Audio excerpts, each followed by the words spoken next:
Dans cette vidéo, nous allons voir les règles pour représenter en perspective cavalière les solides.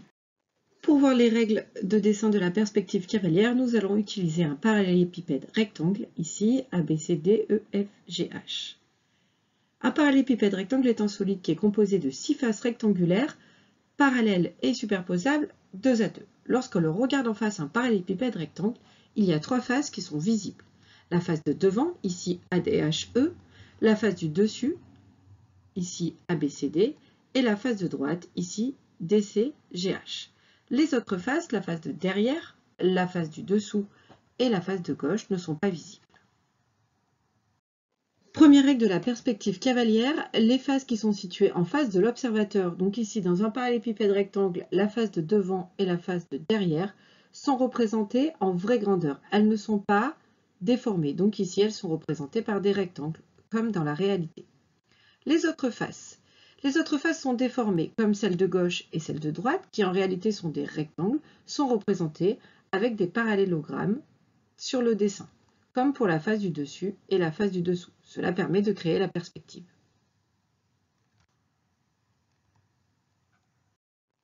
On dit que les autres faces sont déformées, mais elles ne sont pas déformées n'importe comment. Le parallélisme est conservé.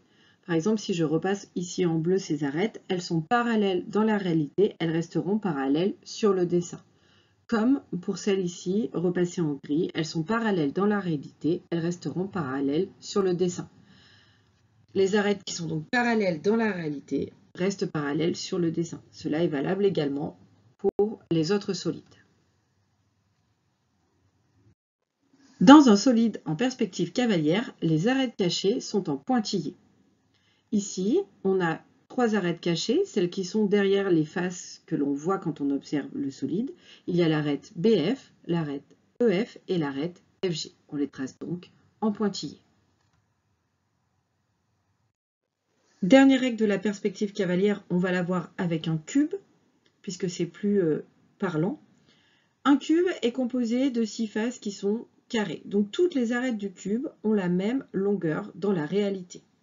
Or, sur le dessin, on va voir que les arêtes fuyantes sont dessinées plus courtes qu'en réalité pour créer la perspective. Les arêtes fuyantes, c'est celles qui sont là en rouge, celles qui partent vers l'arrière.